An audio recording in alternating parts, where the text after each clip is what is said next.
coming to talk to us today. And Paul, as I mentioned, has worked for Chef for many years. Yes. So we've been lucky enough to have Paul present at a number of our workshops, and I can tell you he's very passionate about food. So yeah, and Paul has also been working at the adult hospital for... This is my 7th year. 7th year, fantastic. So obviously has a wealth of experience, so please take advantage of him and ask lots of questions. Been working there 7 years. I've known Sam and I'm 25 years old. I had no grey hairs when I first met her, but I'll be alright. It's the first 10 years that's the hardest. So thanks very much, Catherine. I just wanted to say thank you very much for inviting me to present. I'm really excited about this day. It was kind of difficult for us all to schedule in, just being busy at work, and so I really appreciate Catherine putting it on this day, which was the day that I was able to do it, and I'm really excited about being here and to talk about nutrition. And if I say anything wrong, Sam will keep me honest.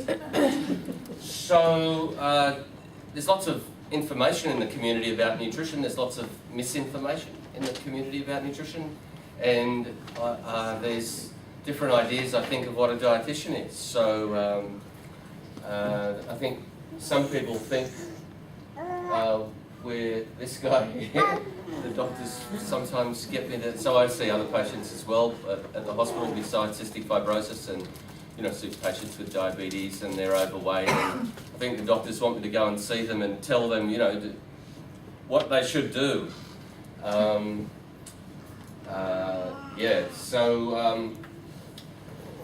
Cystic fibrosis and nutrition. Nutrition is important in health overall. So nutrition is really paramount to health. And something that I often think about when I speak with people, because the people that I speak with often have barriers to good nutrition. So there are some things in life that we can't do anything about. We can't do anything about my birthday. I'd like to change it. I'd like to move it back about 10 years or 20.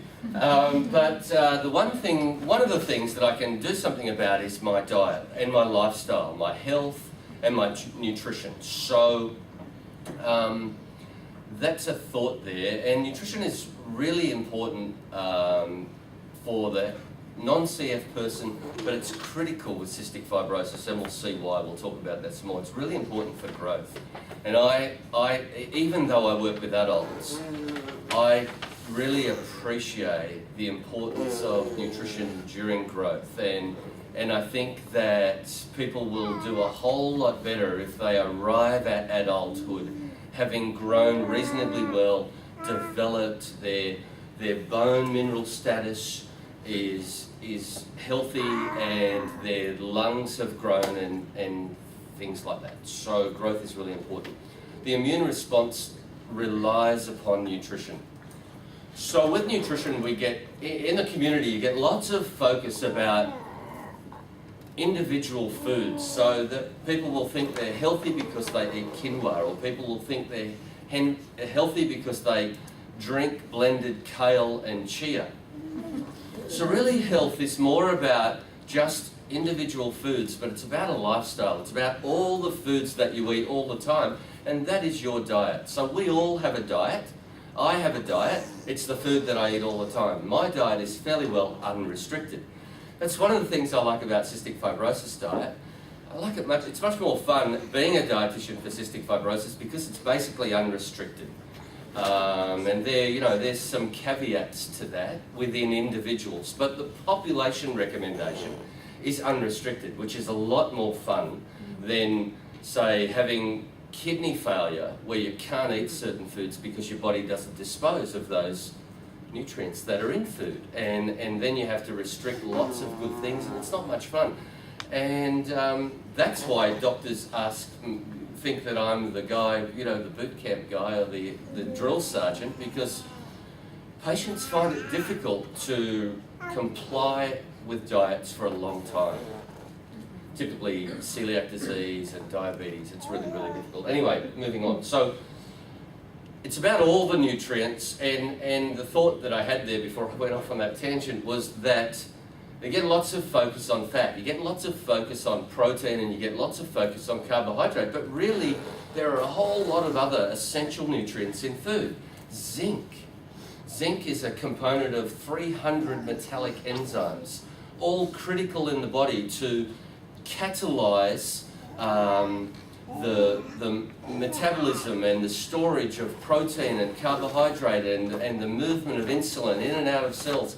All these rely on zinc and copper and magnesium and iron and all of these other things. So the immune response is dependent on good nutrition. Nutrition is really important for activity and work. Who's ever fasted for a whole day? Yeah, so, you know, you're lucky if you haven't. I don't recommend it. Because it's not much fun. You actually feel really tired. So there were some famous experiments, just quickly, back after World War II, with a guy called Ansel Keys. He got some conscientious objectors, and they wanted to see what would happen to them if they starved. So these guys were like religious people and all sorts, you know, peace people, for whatever reason, didn't want to go to the war, and they were frowned upon by the American. So they got them to volunteer for these scientific experiments and starved them.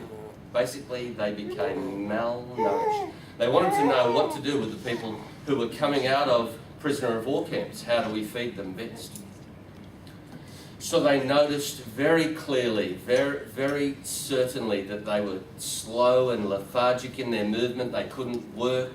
They basically shuffled around very slowly. So that's how you feel when you don't have carbohydrate after about 24 hours. It's just very difficult to work and function. So nutrition is important for activity and work. I believe that you feel a whole lot healthier and a whole lot happier if you have good nutrition. It's just really difficult to separate that from a whole lot of other things and prove that, you know, it's this nutrient or it's that nutrient. But there's a lot of reasonable evidence and scientific physiological mechanisms that have explained that you will have a whole lot better mood if you eat well. And the body system. So different organs rely on good nutrition. The lungs, nutrition is paramount in lung disease. Really important. Bone is obvious. So bone is made of calcium and phosphate. Okay. So there's a little bit of information here, and if you've seen any of my presentations, you've seen this before. So if you had cystic fibrosis in the 1940s, you could be expected to live about 2 years of age. And you can see there that median life expectancy has really improved and has increased. And currently the trajectory is going into 40s, and there are people who are 50 and 60 years old alive who have cystic fibrosis. So that's a fantastic improvement. And just here, I'll just pause and put in another thought. As you can see, I'm a bit of a random speaker, but here's a really good thought. The goal of good nutrition for all of us is not only to extend the length of your life, but to improve the quality of your life until the end of your life, so that you are as independent and healthy and functioning as possible up until your life ends. One of the best evidence that we have for improvements in life expectancy in cystic fibrosis is nutrition. So, and this is why nutrition is so important in cystic fibrosis and so well recognized, is there's really good evidence that nutrition increases life expectancy. So this is a little bit of history. Back in the 1980s, and I think this study was published in 1988, there were two centres, one in Canada and one in the United States, and one centre had a low-fat diet and one centre had a high-fat diet. Theoretically, because of malnutrition and low body weight in cystic fibrosis and poor growth and failure to thrive, they were theoretically both supposed to be high in energy. However, the people in Toronto, Canada, who were on a high-fat diet were living, on average, about 9 years longer. And when they arrived to that conclusion, they stopped the study, and everyone in the world basically went on a high-fat diet from that time. So that's where that recommendation comes from. That has been reproduced in many studies since then and reinforced that a high-fat diet improves growth, life expectancy. And we can talk about this more later, but basically, when you need twice as much food as the person without CF, or without you without CF, you need twice as 20% to 50% to 100% more than you would if you didn't have cystic fibrosis. It's hard to eat double meals 3 times a day, double snacks 3 times a day. It's hard to eat that volume. And that's why the horse who eats herbs, the horse eats salad, he has his head down all day, because you have to eat all day, right? So it's easier to get more volume in a smaller amount with fat, because fat is about 2.25 times more energy dense than protein or carbohydrate. So this is off the Cystic Fibrosis Foundation website, and this is their data. And pictures are good, and you can see in 1988, when that study was published, a spike in expected median life expectancy. And since then, for other reasons, life expectancy has improved, and that's fantastic. So that now there's almost as many adults alive with cystic fibrosis as there are children. In some centres it's more. I think there might be in Perth. So that's fantastic. So cystic fibrosis is no longer a childhood disease, but a life-shortening condition. Well,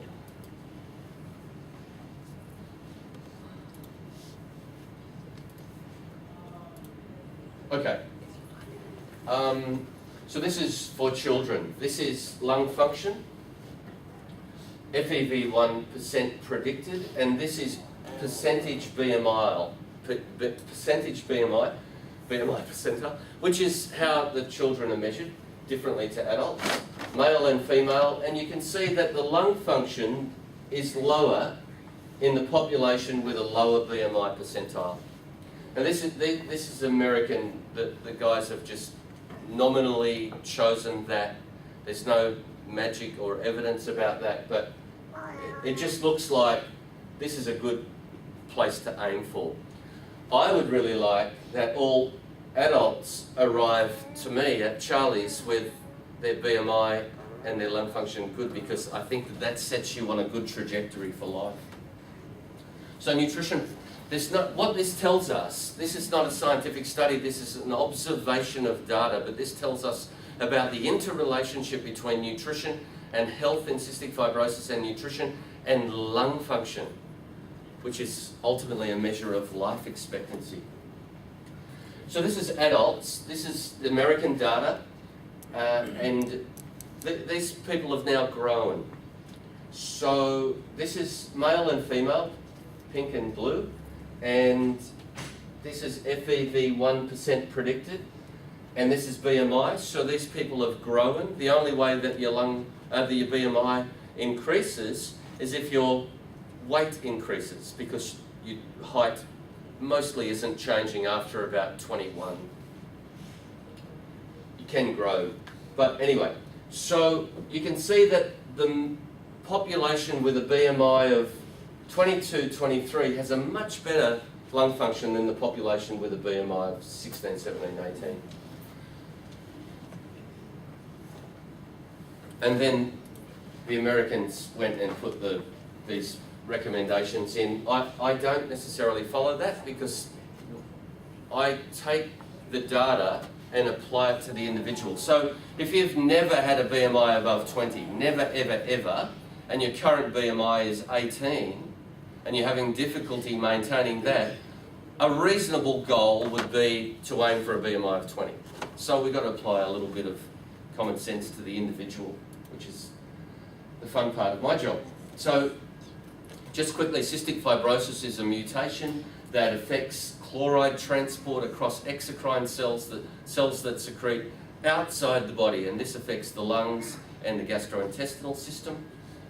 And particularly in nutrition, the importance is on the pancreas, the intestines and the liver. So this ultimately, cystic fibrosis has an impact upon nutrient needs, energy needs and protein and other nutrients. And so as a population recommendation, it's estimated to need 20% to 50% more. It can be up to double at times. Protein needs are increased to normal, compared to normal. And a lot of this is because it's a chronic disease where it affects your protein status. So it can affect our bone, it can affect organs of our body, because our bone health and our protein status isn't static. So it doesn't stay the same. So your bone and your protein status is constantly being turned over. So nutrition is the part that replaces that. And you have to have adequate nutrition in your diet, whether it's protein or calcium and vitamins, to be able to restore and maintain good health and nutritional status. Because of the damage to the pancreas, as you would well know, about 9 out of 10 people with cystic fibrosis have pancreatic insufficiency and need oral enzymes to help to digest and absorb the food. Without them, people will malabsorb. And the enzymes, I think, are much improved from what they were back in the 80s and 90s. So that's good. With the malabsorption of fat, we see a malabsorption of fat-soluble vitamins A, D, E and K. And you probably know that we can replace that with a fat-soluble vitamin. Salt losses are increased, more so when sweating and exercising and in humidity. So I don't think, personally, that everybody with CF automatically needs a salt tablet. I would, because they can cause some nausea. You might not need it in winter. So, and we could perhaps talk about salt in the diet a little bit later, but salt, for you and I, is an essential mineral. You must have salt in your diet. The problem with us is that in our food supply there's too much salt, processed food with too much salt, and we can get too much salt, more than we need. People with cystic fibrosis, on average, it's estimated that they need double to what we need. So definitely need a high salt diet. Iron and calcium, we observe deficiencies quite common. So just quickly moving on, it's a high-fat diet. The recommendation has not been about specific fats, so traditionally it's been unrestricted in fat types. Which from a culinary point of view is nice because fat makes food taste good. Fat can improve the taste and the texture, the mouthfeel of food. So there's nothing quite like, after you've eaten, having a chocolate and the chocolate melts in your mouth and you get that sweetness and the sensation of the fat melting in your mouth. Keep going. And you know, but there's some misinformation in the community I think it comes from Britney Spears or some expert like that about nutrition. You know, someone with a body image. And this goes around every 15 years and reinvents itself in a different diet. People think that carbohydrate is fattening. So don't push my button because I'll get distracted. But carbohydrate is the least fattening of all of the nutrients. So 16 kilojoules per gram, comparing them per gram as to the energy that it provides. Gaining weight or losing weight is about energy balance and about calories or kilojoules. Carbohydrate is 16 kilojoules per gram, protein 17 kilojoules per gram, fat is 37 kilojoules per gram. So, case closed, fat is the most fattening of all of the macronutrients. Now I've left alcohol out of that. Can you go back for a second? Yeah.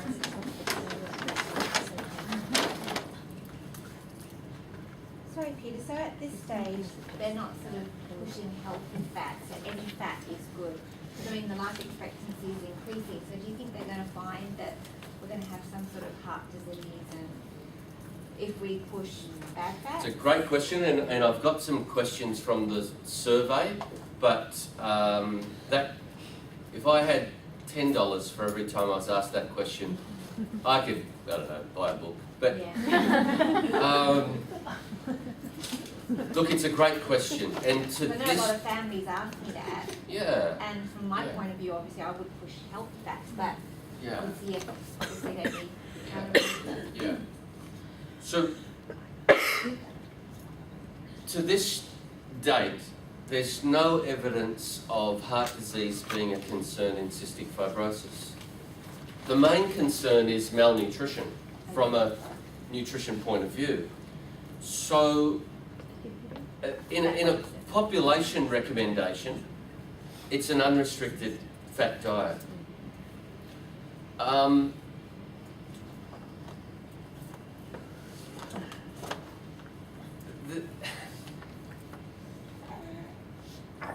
If we could get people to live, people with cystic fibrosis who used to live to 21 years of age, and they put them on a high-fat, unrestricted fat diet, and then they started living to 30.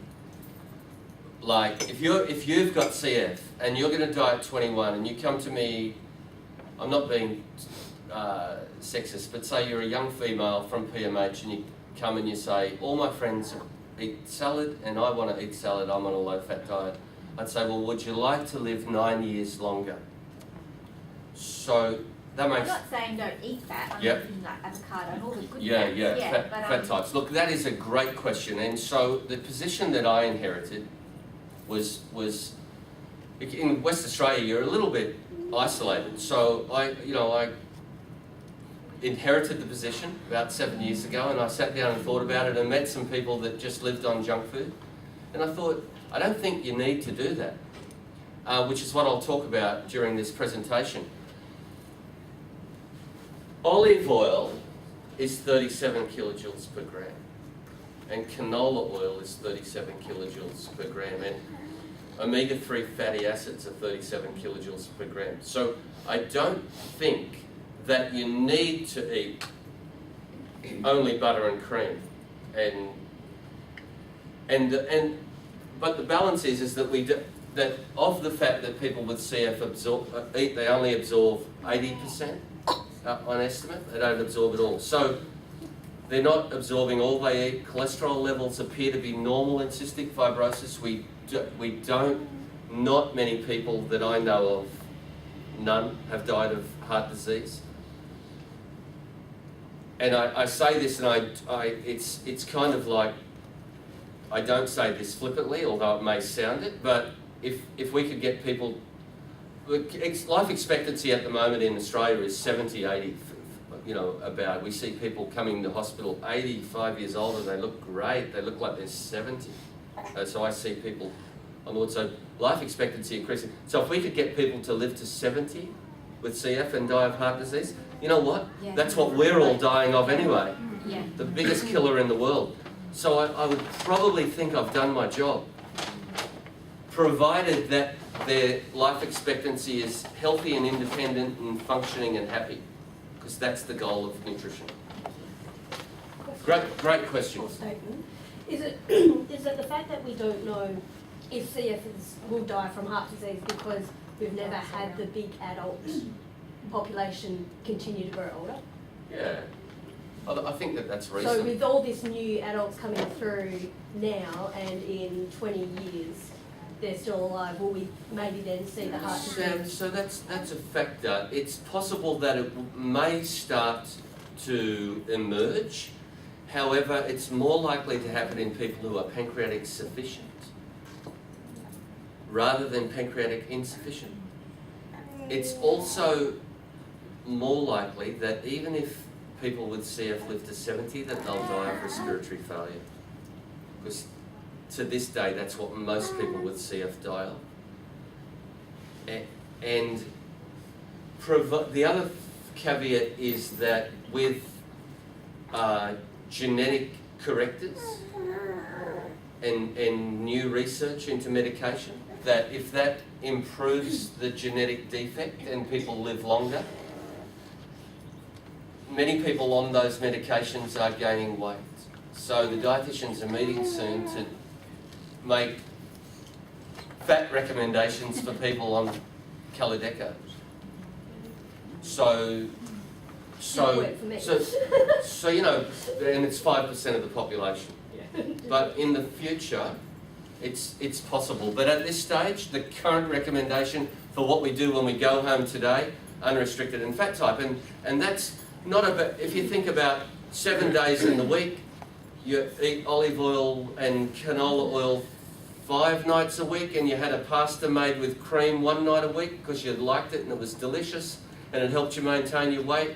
If you got CF, I'd say go for it. And I would use butter. Just quickly, you said it's going to be the pancreatic sufficient ones that are going to have the heart problems. Well, do they not need to have a high-fat diet? Do they still have the malabsorption issues?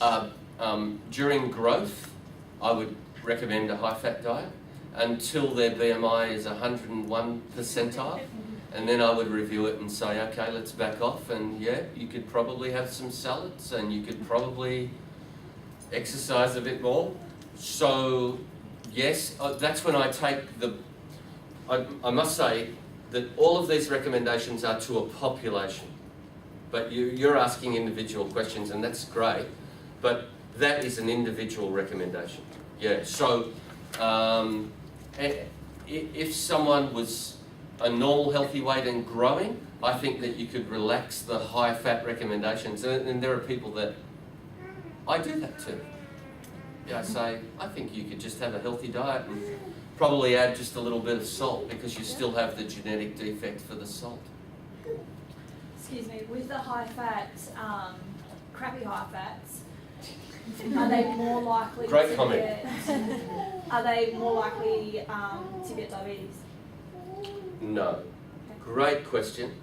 And I'm going to try and answer this really quickly. Cystic fibrosis is so different to everything else. And cystic fibrosis nutrition is so different to the nutrition of the rest of the world. And the population of CF is a drop in the bucket compared to the rest of the world. We are so influenced by advertising. We are so influenced by the nutrition recommendations from Britney Spears that and Reader's Digest and ABC and wherever these chefs, Peter Evans and you know whoever else.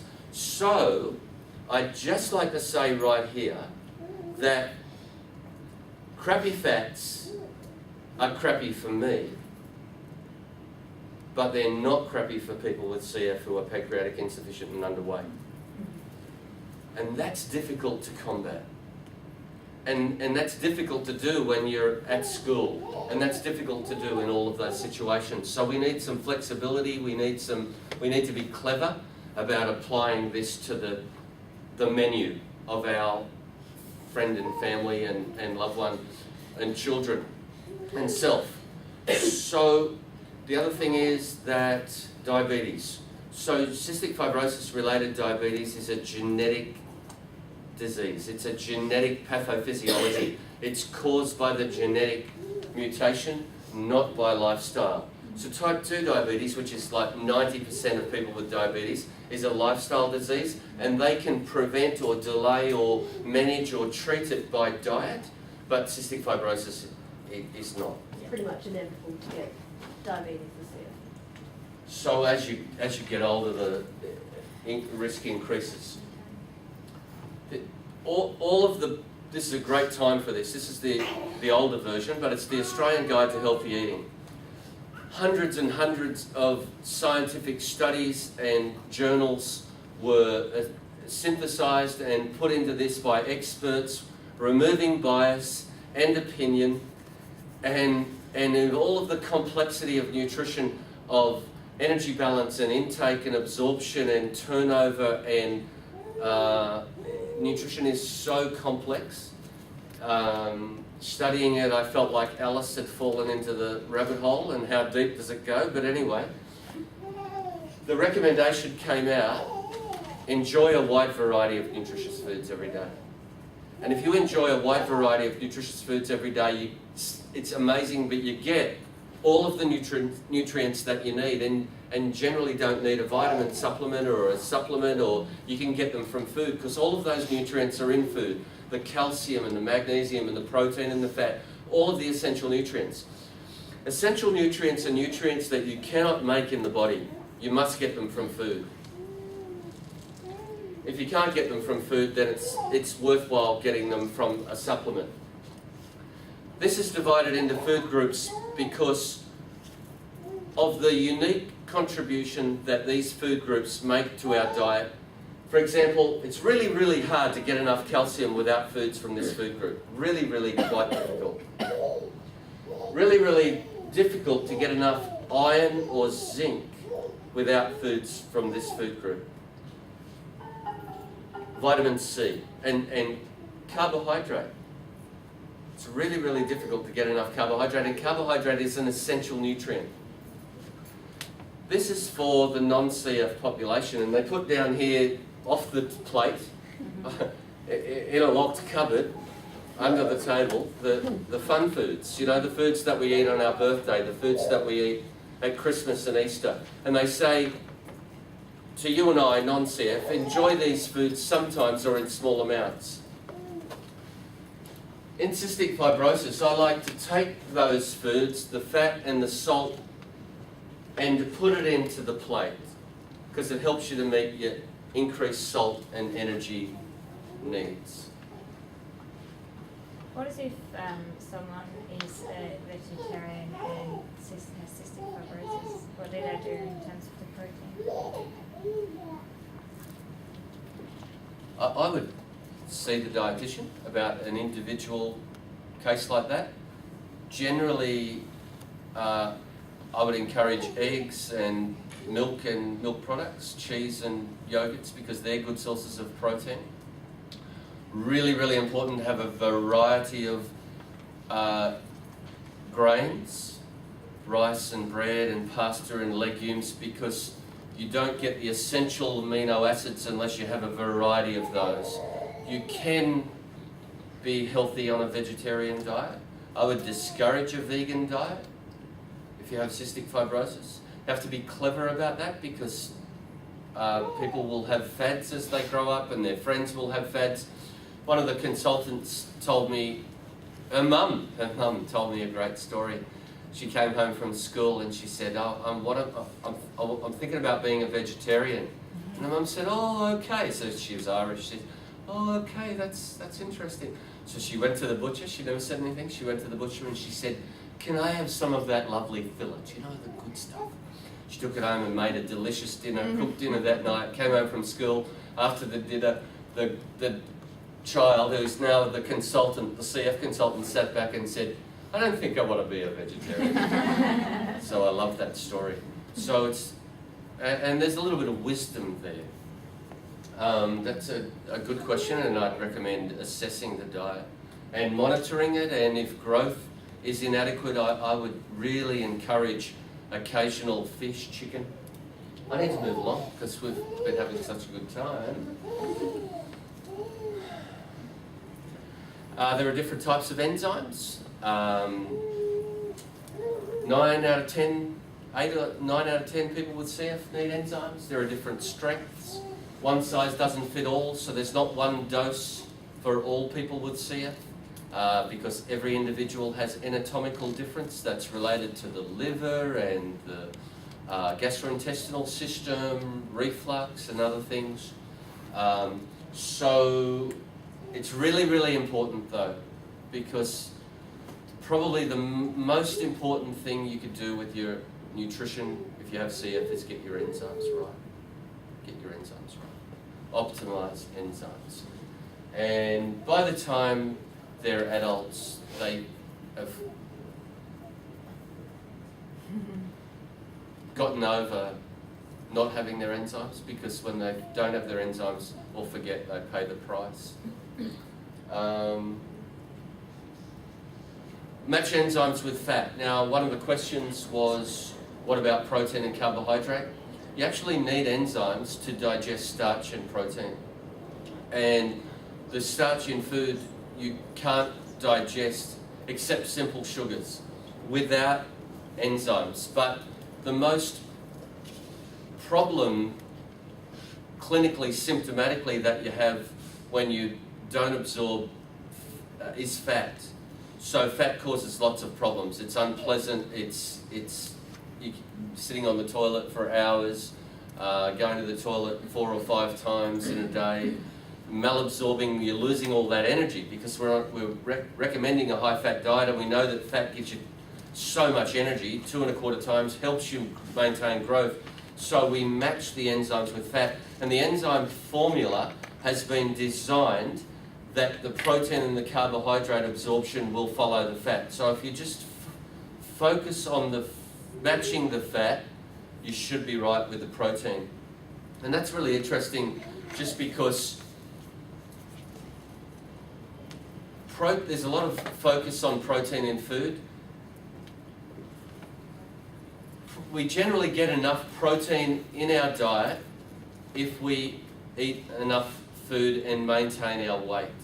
So generally in a developed country like Australia, where there's a reasonable food supply and we're a fairly wealthy country relatively, we have good sources of protein, and as long as you're not on a restrictive diet, a really restrictive diet, then you should get enough protein. Before and during food. So enzymes go down, swallow them and go into the stomach, where the acid breaks down the coating and the microspheres are released, and after about 2 minutes they can leave because they go through this sphincter, which is about that big.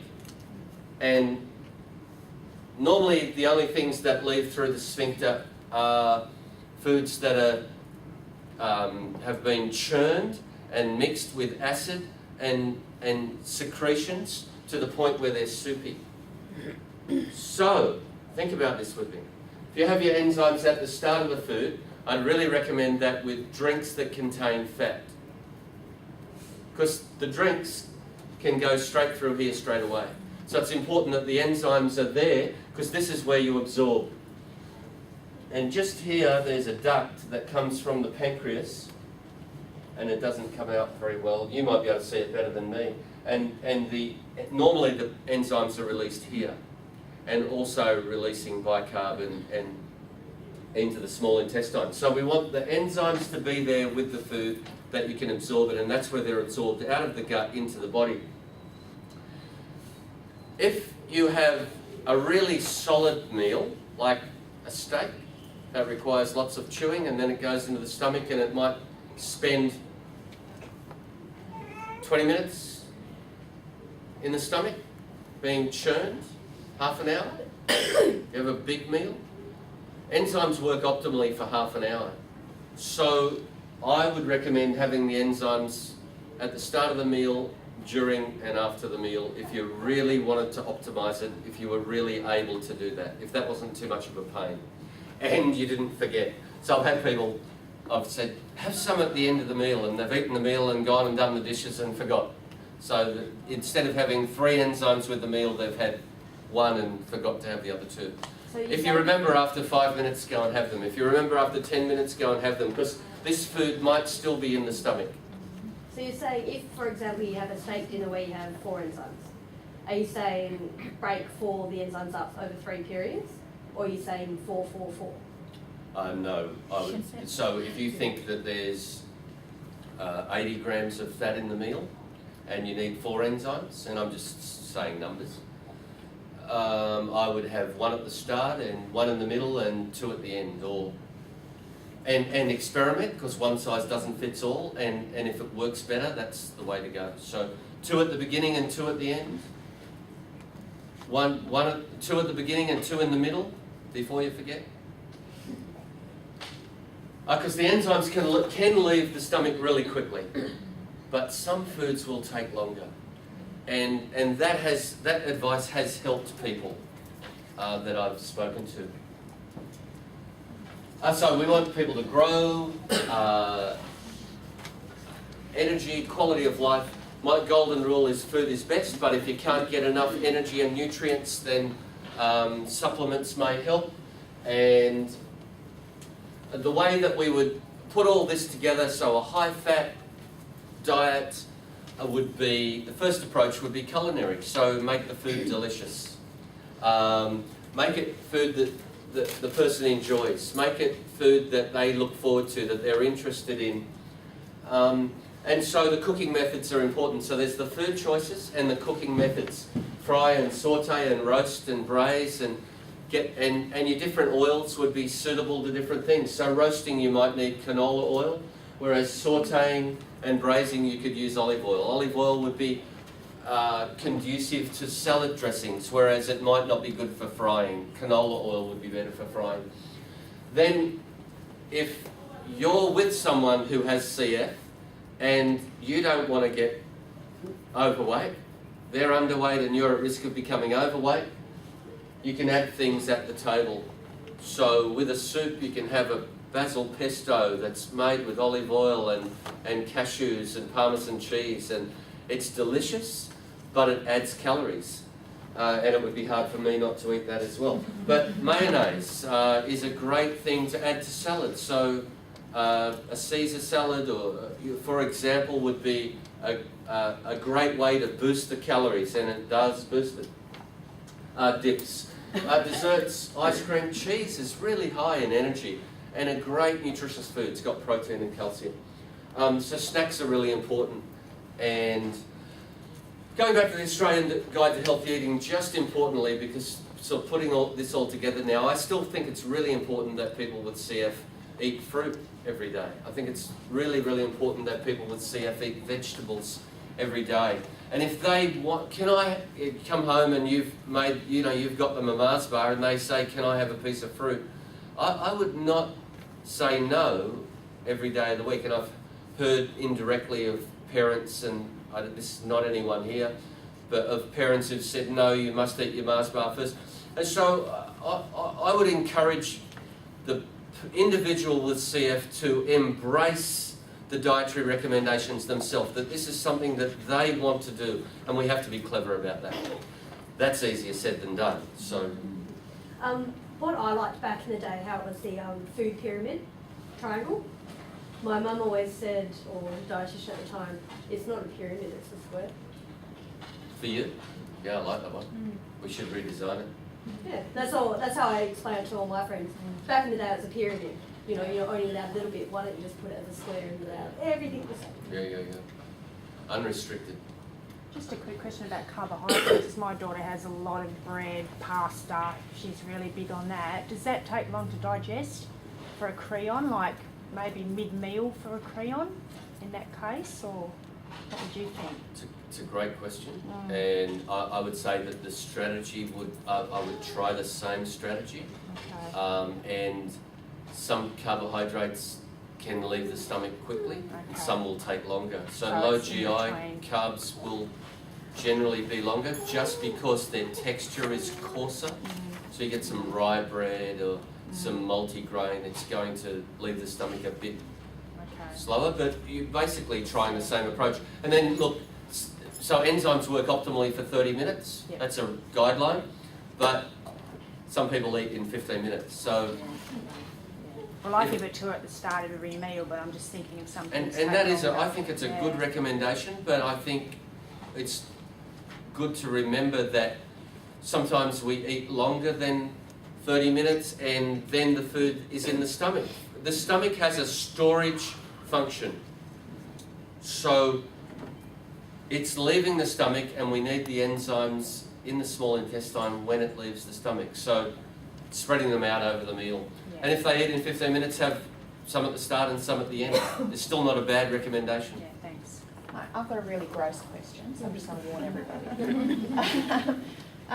On occasion, if I've had gastro, I've always been surprised as to how many hours later I can be vomiting stuff that I would have eaten.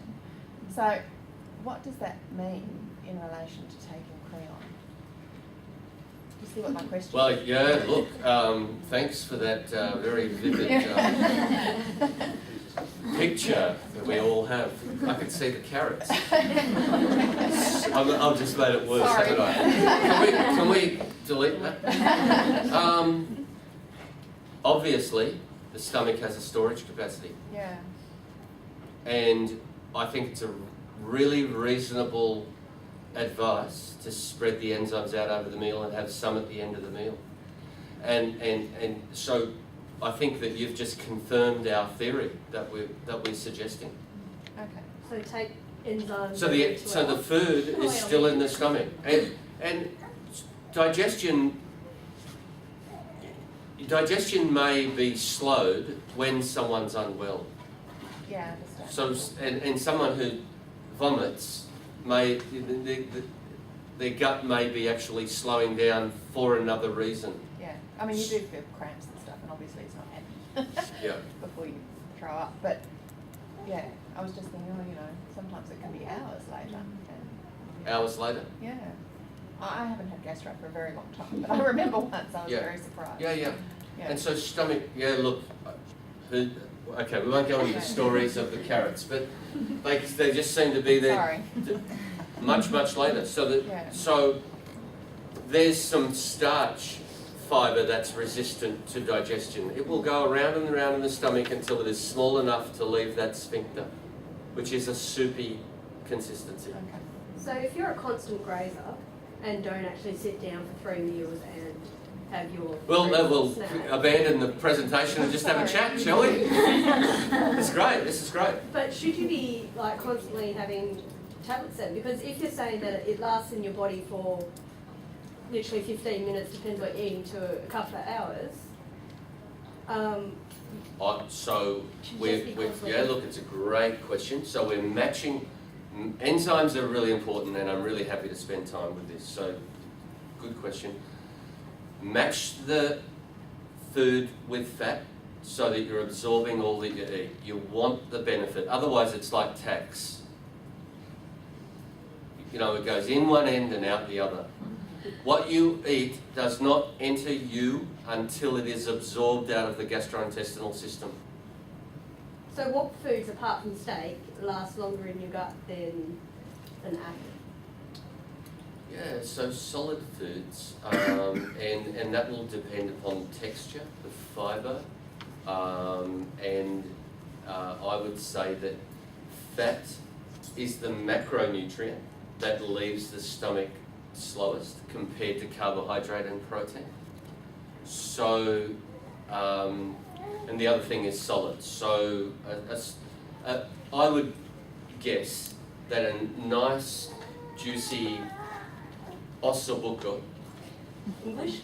So it's a delicious Italian stew Okay. that the meat is just like jelly. You can cut it with a fork. Yeah. That's going to leave the stomach. It's going to be able to leave the stomach quicker than a steak, which is not cooked. So some pureed food would leave the stomach faster. So a drink, a liquid. Yeah. But match the food, fat in the food with the enzyme. If you're grazing, have a low dose enzyme every 30 minutes. So if you were a chef in a restaurant and you were tasting the food and you'd have one enzyme and theoretically that might cover you for 30 minutes.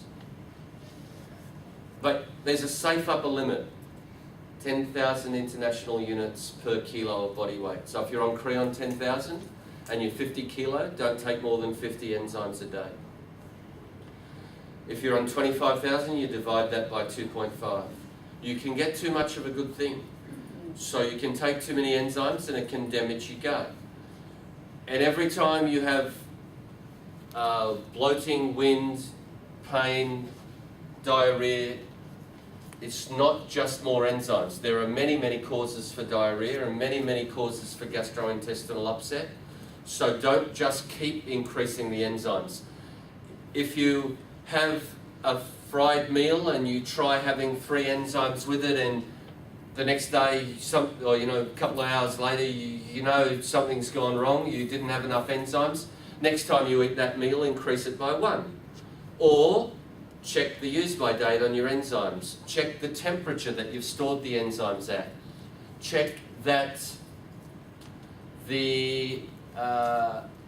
you've had them following the 30-minute rule. Some at the start and some at the end. Don't just have 4 at the start and then 5 at the start and then 6 at the start. Right? And then the other thing would be increase it by 1 to match what we think is not enough enzymes with the fat in that food.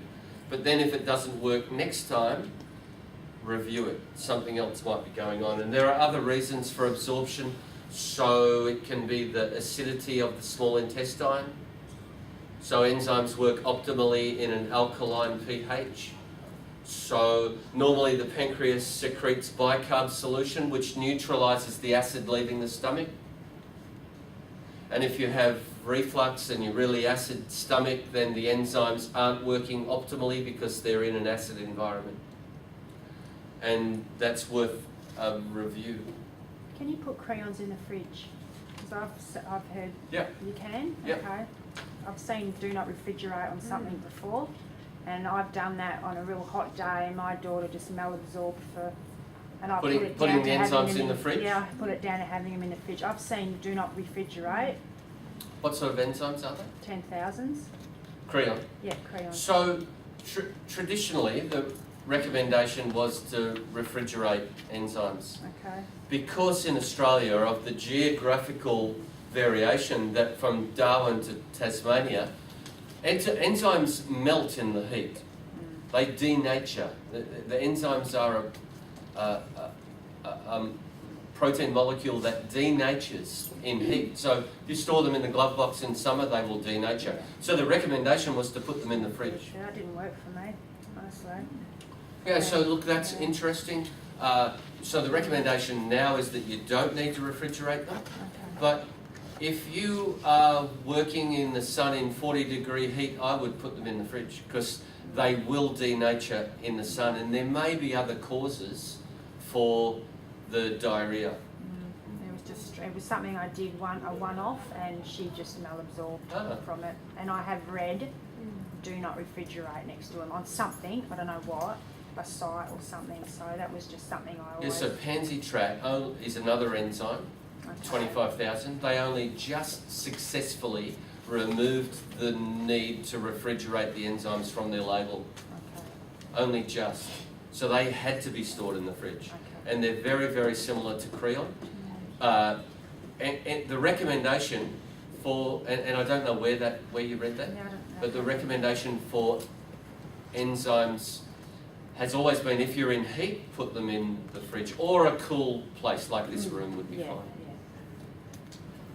Yeah. So iron just may not be able to get enough iron. A young growing female with CF, for example, females have higher iron needs than males. Salt may need a supplement. I would add salt to food. I would add salt in cooking. I would add salt at the table.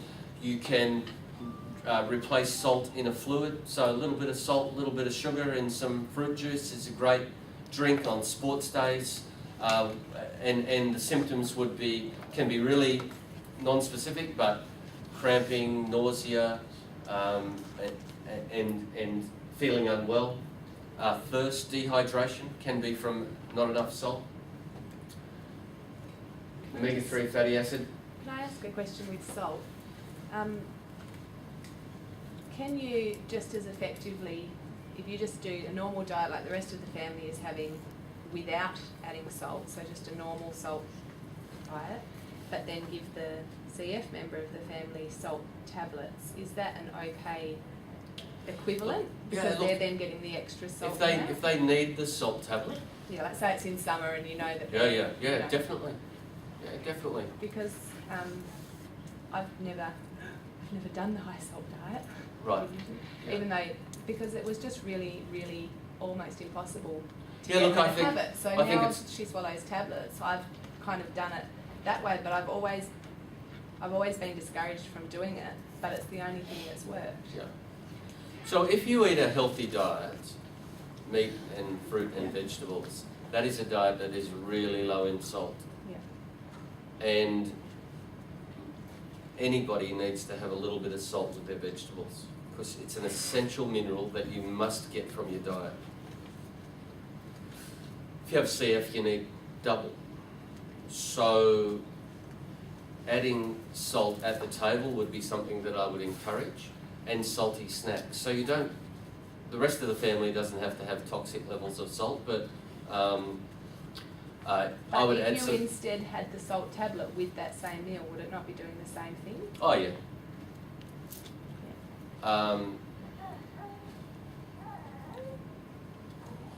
I would encourage salty snacks.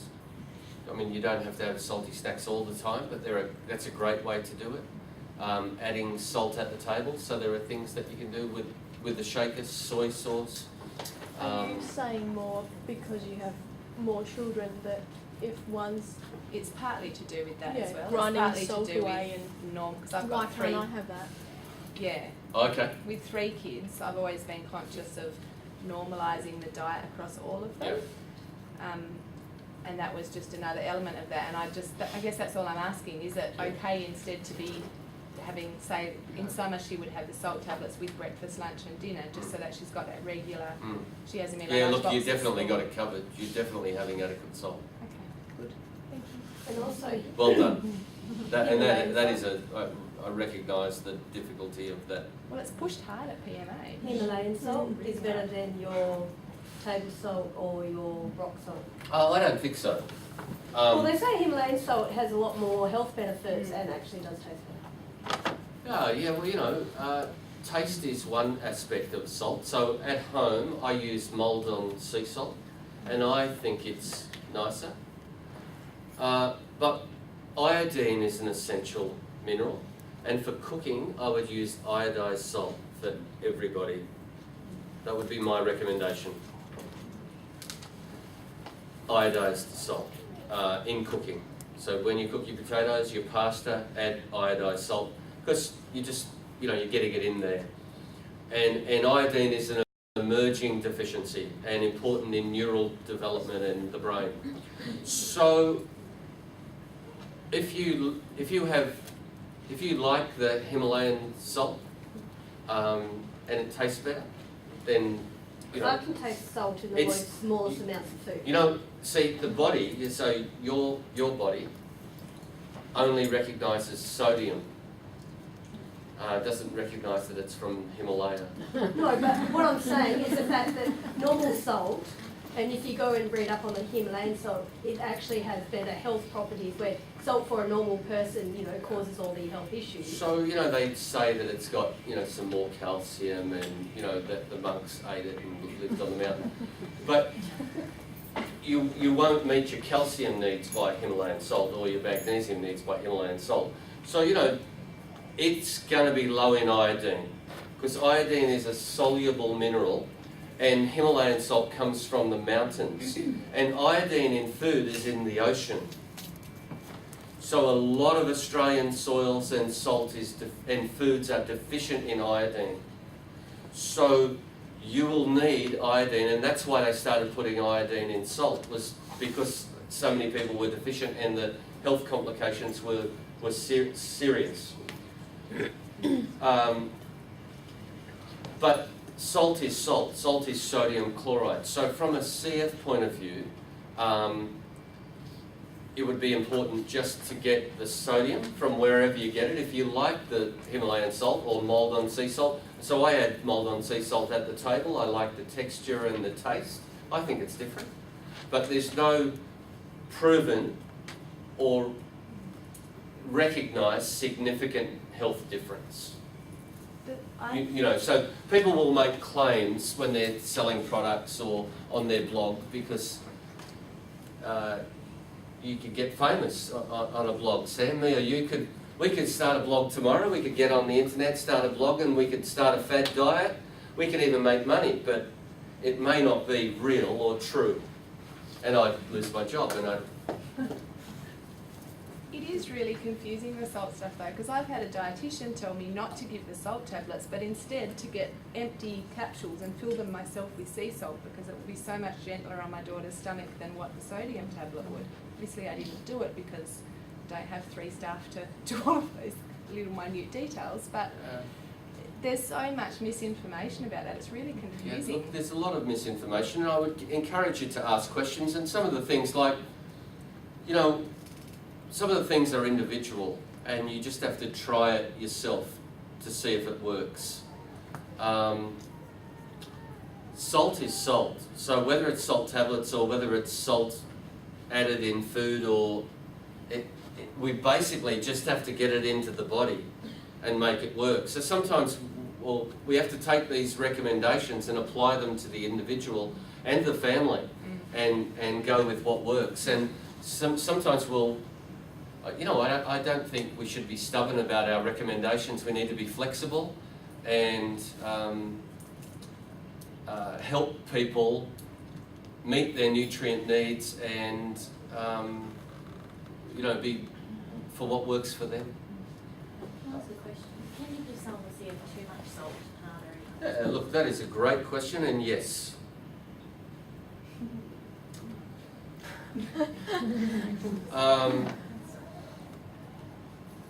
I would not give someone, we don't know how much, so I don't have really great evidence to guide me. So on average, the recommendation is about double. It's more when you sweat more because your losses are greater. So on the day that you're sweating, that's the day. And I would monitor for symptoms, so dehydration, thirst, cramping, they're obvious symptoms of salt deficiency. Sometimes your total body salt can be low, and it might show up on the biochemistry, the bloods in hospital. And that can happen with nausea and vomiting and not eating well for a period of time and not taking salt and losing electrolytes from vomiting or diarrhea. Salt causes excretion of calcium at the kidney level. So one of the concerns for us of a high salt diet is that we would pee excessive calcium. So what we want is enough salt without too much. So I am diligent to recommend to people when they come to me, if they're on salt tablets in winter, I say, well, you might not need that. It might be a good thing to do if you need it in summer, and for some families it works for them. But I don't think everybody, and you caught me saying it before at the beginning, I don't think everybody needs salt routinely. So everyone with CF doesn't need to automatically be on salt. And I would say that it's about 6 grams a day. That's for adults or across the population? So that's for adults.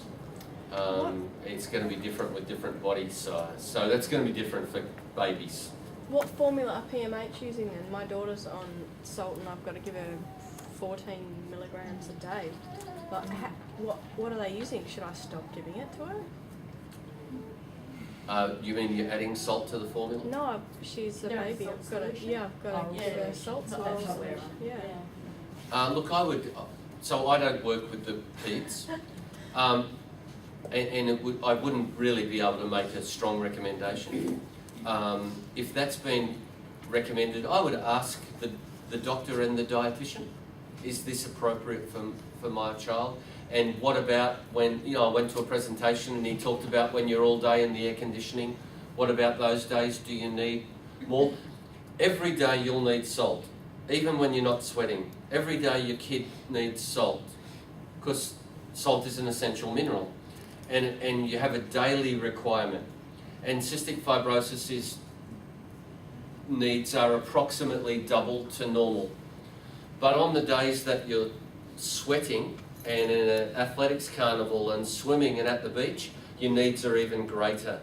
And you need to be diligent with salt replacement, and that's where I'd be considering adding salt to food in cooking, adding salt at the table, salty snacks, salt tablets if necessary, and a salt replacement drink where you're adding a little bit of salt and a little bit of sugar, if you need sugar, to some fruit juice, and drinking the salt. And salt is a flavour that we get used to. So if you have a high salt diet, you'll actually crave salt. If someone cooks your potatoes without salt, you'll go, I can't eat this, I need salt.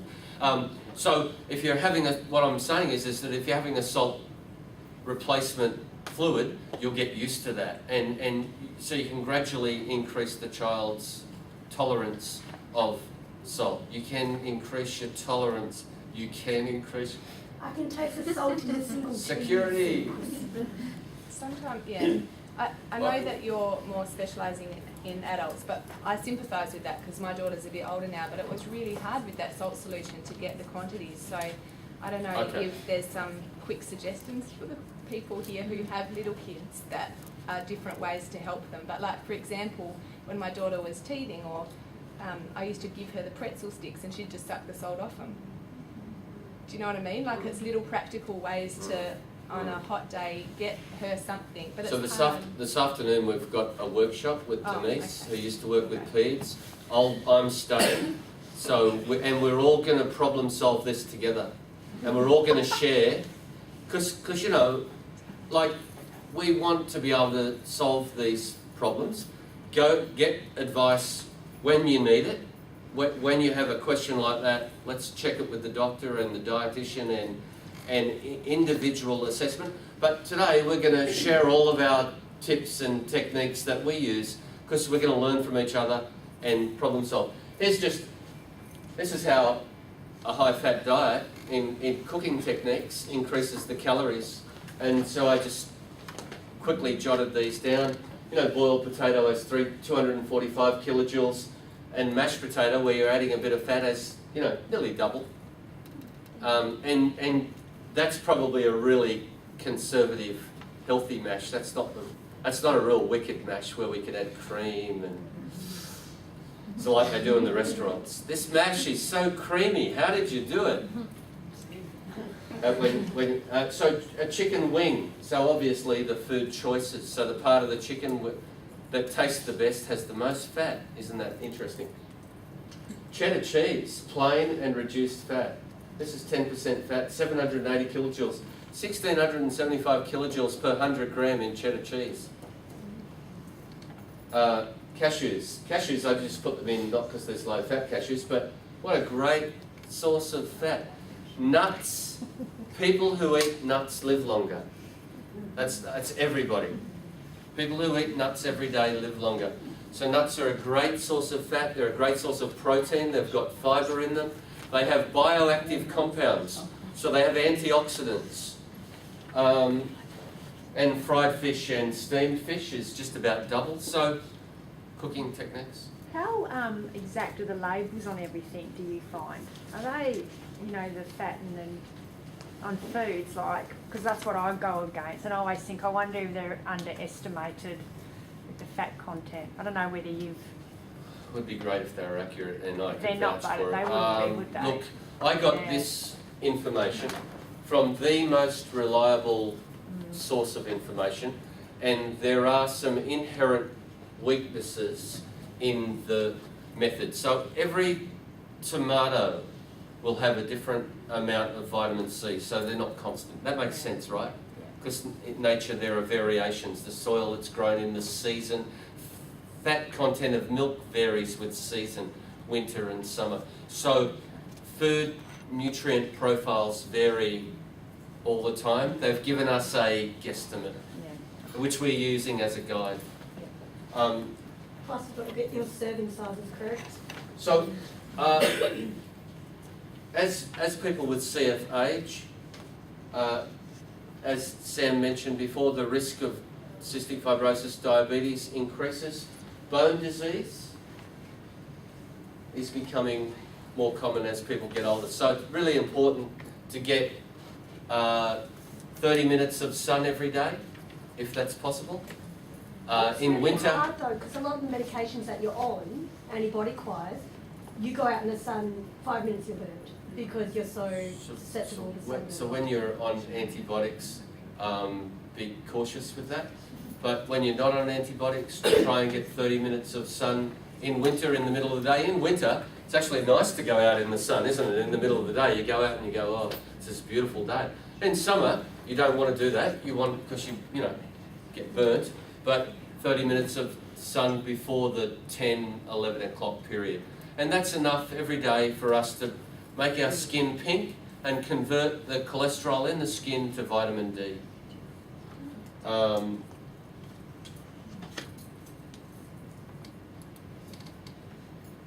We don't generally change the recommendations for cystic fibrosis related diabetes diet. The treatment is insulin because of the importance of nutrition and the importance of calories and the importance of growth and weight. Because weight and nutrition are so important, they're interrelated, and the evidence is for health and life expectancy for body weight. So BMI gets a bad rap in the rest of the world. Britney Spears wants a low BMI. But in cystic fibrosis, BMI is a really good indicator of health. It's a rough, crude measure, but it's a really good measure from those graphs that we showed you before. It's not a perfect measure. So then after BMI, we look at body composition. Okay, we sort of answered this question, didn't we? Healthy fats. I think that I would love to do some research into this. So really to give us some evidence. Does it make a difference? Because certain fats can reduce inflammation. And it's the ratio of fat in your diet. And it's not coconut oil.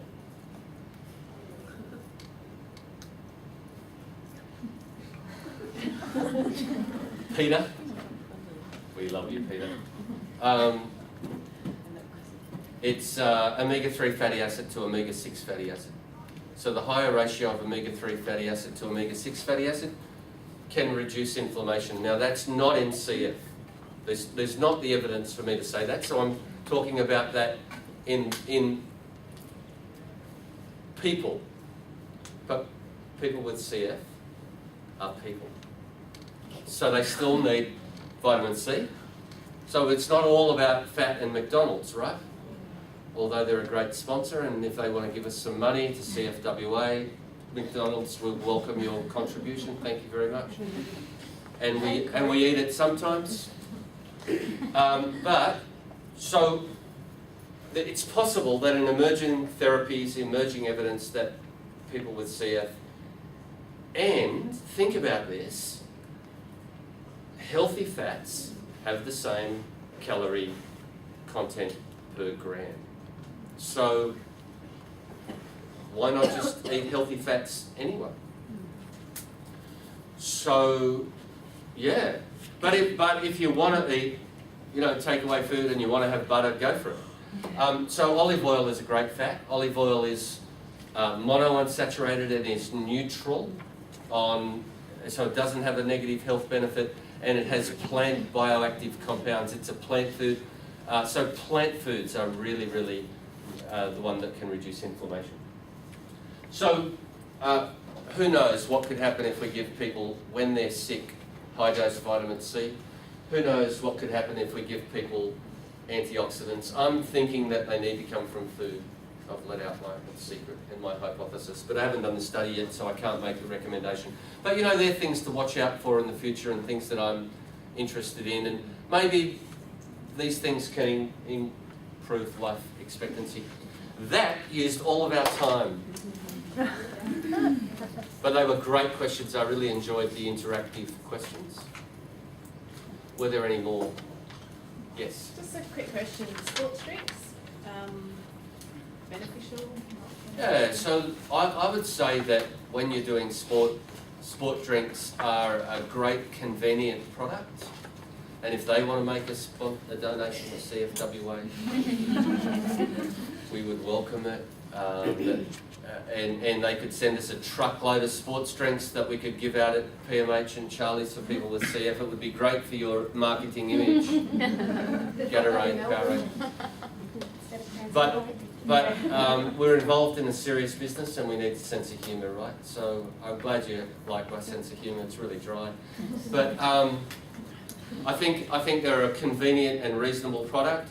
If you're losing salt and electrolytes, replacing them with a product like Gatorade would be better than just drinking water, because theoretically, if you're becoming dehydrated, you're in the sun and you're pumping out salt and you're just drinking water, you are diluting yourself. You're becoming more dilute. So we're just osmosis. We're a big bag of solutes. And if we're taking in more water and pumping out salt, we're becoming less salty. So rather than just drinking water, it's a really good idea to replace it with electrolytes. Having said that, they're not made for CF, and I would recommend a little bit more salt than they contain, because they're marketed to sell, and they're made sweet, because sweet things taste good, salt things taste good. But What about hydrolyte then? Hydrolyte is a reasonable product, yeah. Is that because it's extra salty? Yeah, so it would probably be ideal. But you can make your own. So a litre of fruit juice, as tolerated, add half a teaspoon of salt. Let them taste that. Next time add 3/4 of a teaspoon of salt. Let them taste it. Until you get to a teaspoon of salt, and getting a little bit more salt that way than without. Good question. Is there a way of testing how much salt? Because like my daughter's only 10 and they've told me she can have 8 salt tablets a day, which sounds huge. Yeah, so look, that is a great question, and what I would like to say is a disclaimer that it's really difficult to answer that accurately, because needs would vary on a different day. I had a guy who was taking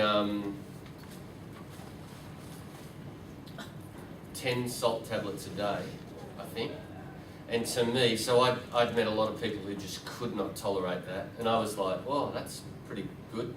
And he was working in a enclosed environment, physical working, and it was summer, and he passed out and had to go to ED with,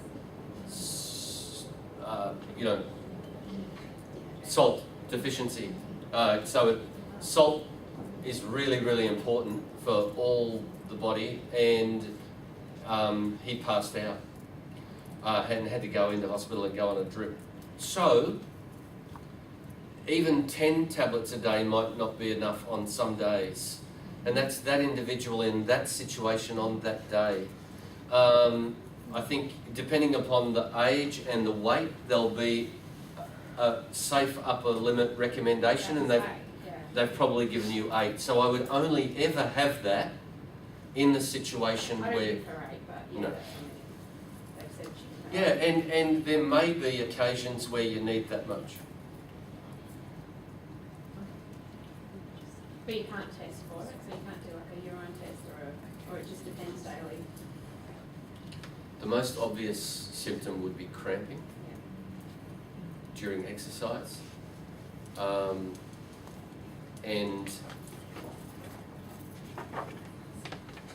the body will defend the plasma sodium level, so you can be having inadequate salt, and it's right until the end that just before you pass out that your sodium level might indicate. So that doesn't cover every situation. There may be situations where your total body sodium is low because of nausea and vomiting and poor intake and inadequate salt intake and increased losses for days, and then your sodium will be low. But sometimes sodium's low because you're dilute.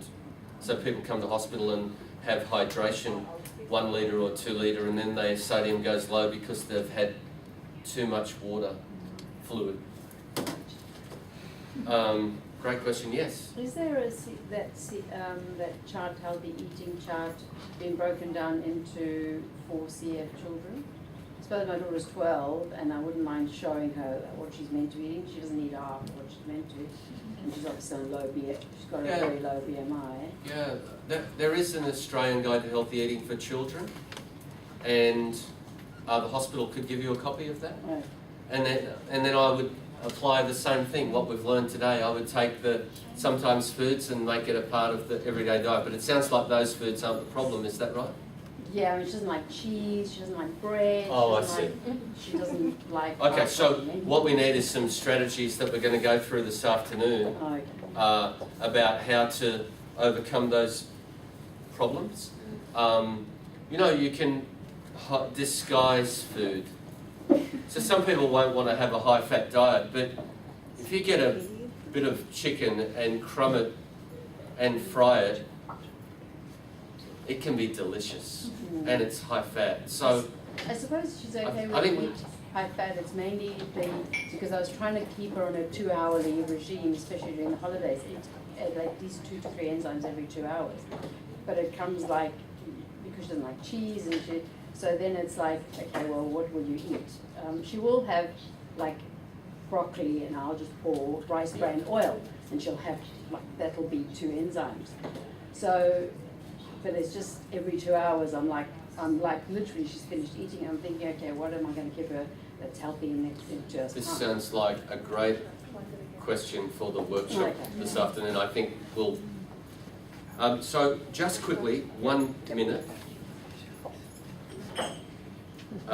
Just checking that we've answered the questions. These questions, were you going to post the responses to them on the survey, or were they just to answer today? Yeah, just to answer today, and that's why we're filming. So And are these people here who asked these questions? some? Yes. Okay, some so I just want to quickly, this will take a few minutes. How to keep very, very unlikely to get type 2 diabetes with cystic fibrosis. You are more likely to get cystic fibrosis related diabetes, and they are different entities, and the treatment is different, the cause is different, and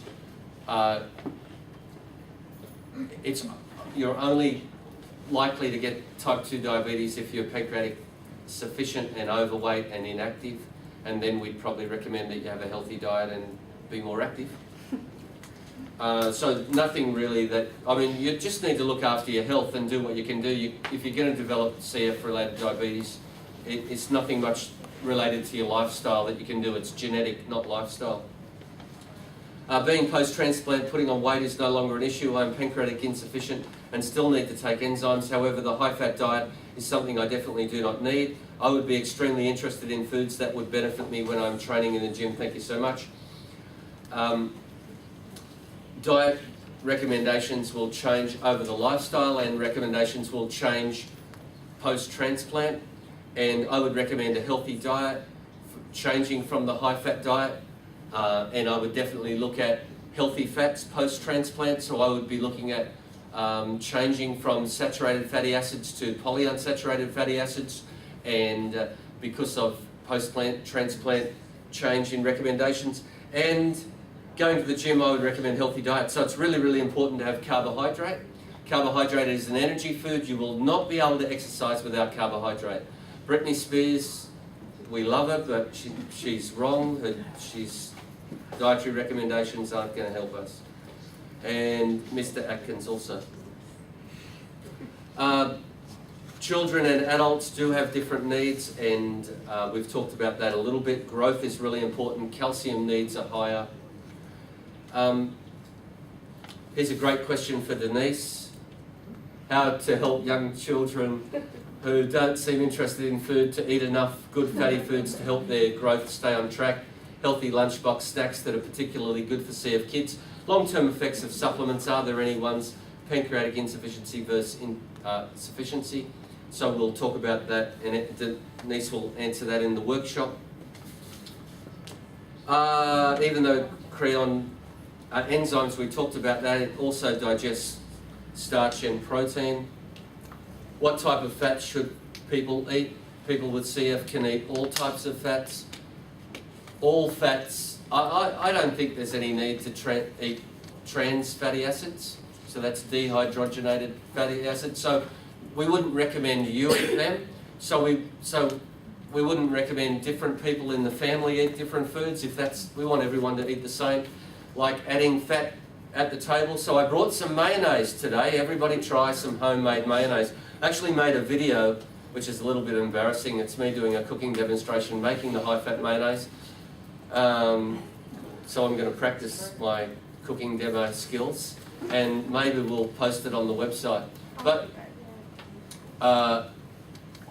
polyunsaturated fatty acids and omega-3 fatty acids and monounsaturated fatty acids, olive oil, are all 37 kilojoules per gram. So fat is the same in energy. But we wouldn't recommend restricting saturated fatty acids. So if they like cream and butter and cheese, don't restrict it. Are there long-term effects of eating a high-fat, high-salt diet? I think we answered that. Are probiotics recommended? I recommend them. I recommend them. Not all dietitians all around the world do, but I've convinced my team that I think it's a good idea. It's inexpensive. It doesn't hurt in most situations, and people with CF get hammered with antibiotics, so I think it's a good idea to have probiotics. You don't necessarily need them all the time, but while you're on antibiotics and for about 2 weeks after, 1 tablet 3 times a day with food. Was that the question? No, my question is, does pharmacy do the PBS on probiotics? Because otherwise it's $1 a day, and if you want 3 tablets a day, yeah, that's a lot of money. Yeah, so it is expensive, and so just use it. And if you're on antibiotics, just use it if you can afford it. When you come to hospital, ask for it. They can give it to you. Say, I want it, my child wants it. If the doctor thinks it's a bad idea, that's fine. I'm not making that specific recommendation. But I think generally, when you're having 2 broad-spectrum antibiotics during an admission, it's not going to hurt to have a probiotic, and it won't hurt to have it for a week or 2 after. Then for maintenance, yogurts and things like that are a really good idea, a really good part of a healthy diet. It's really important to have fibre with your probiotic, because that helps them work better, because the probiotics use fibre as their food supply. I think we might have to wrap it up, but Paul's going to be here for the afternoon session as well. So I'm thinking if there's still questions, and Denise will probably be answering a lot of those questions as well, that we'll still have time to answer some of those questions. Yeah, because I know Denise is on a slightly. Yeah, and you guys must be hungry, so it's lunchtime. Anyway, we're going to have lunch out in the courtyard out here, which is really lovely.